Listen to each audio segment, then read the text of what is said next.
At the end of every day, have you ever thought to yourself if you have spent your time working your butt off for your college courses wisely, or if you had a productive day without scrolling through your phone unknowingly?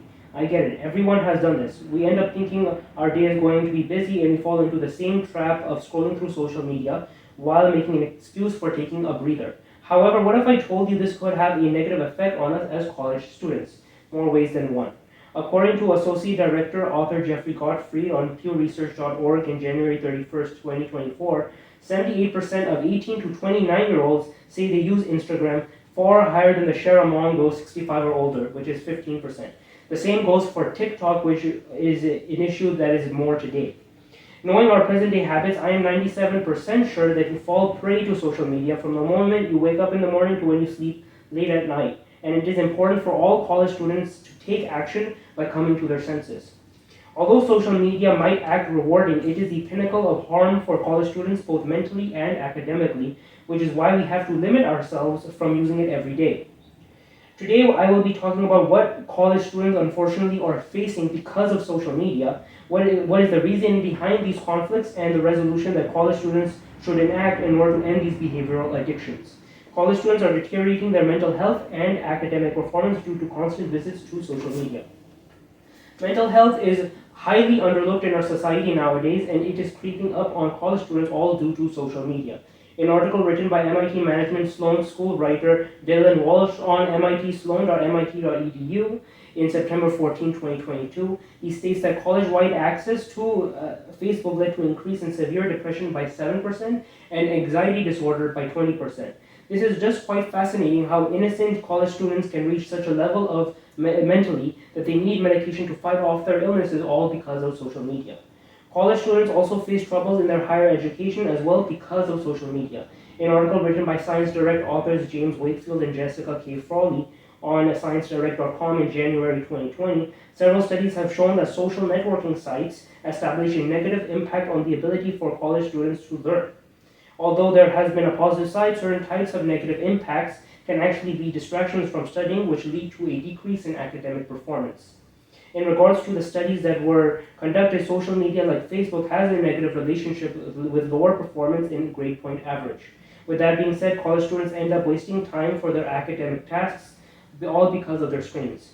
Now that I have discussed the struggles that college students may face all due to a tap of an app on their phone, let's identify the underlying factors behind these issues. There are many causes to reduce mental health from social media on college students, but the main cause has to do with making comparisons on social platforms.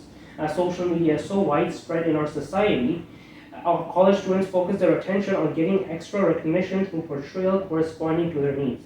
In an article written by researchers for Frontiers in Psychology, Xin Xiao and Miao Chen on frontiersin.org in September 14, 2022, they say that in the case of the latter, learners might develop unrealistic expectations of themselves by comparing themselves to others, furthermore pushing college students towards the edge of suicide.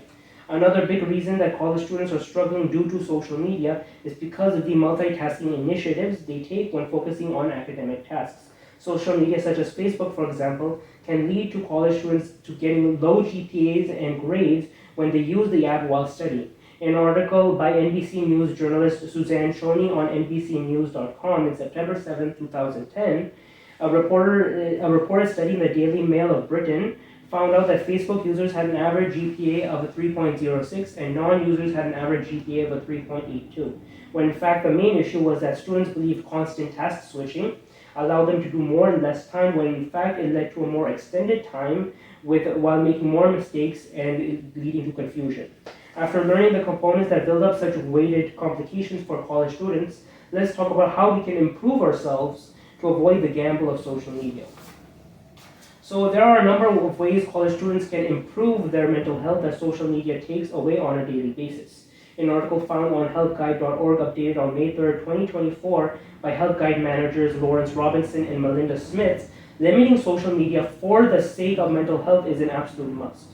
The ways that college students can get over their bad habits is to turn off notifications on social media or phones in general when in different settings. Such settings can be while driving, in a class, in the gym, eating daily meals, or even just hanging out with your friends.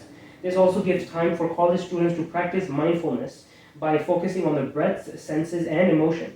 in a way accepting our present situation of where we are in life rather than avoiding it. Now, to focus on one task in front of us, whether it be studying or taking control of academic opportunities, it is best to weed out the sources of our addiction slowly but surely. As college students, it is possible to ignore social media once and for all, but it will take time. According to the same article, college students can put their multitasking drawbacks behind them to focus on their studies to benefit their GPA. While putting efforts in college tasks, students can start small by only checking social media by every 15 minutes to 30 minutes and then to an hour. As we adjust, we are able to use those times to focus on studying, eventually being able to spend the entirety of our day working hard for our classes and making the most out of our academics. As we have talked about ways to divert our attention from social media, let's review what we have talked about overall. Social media has its ups and downs, but those downs can take control of a college student that ultimately defines how successful they can be, which is why taking an initiative is so important. I've already talked about what kind of struggles college students have taken upon themselves in regards to their academic and mental priorities. Then about the fundamentals behind those conflicts, and finally what we can do to limit the effects that social media has on us as college students.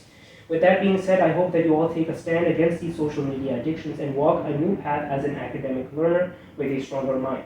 After all, the future awaits. Thank you.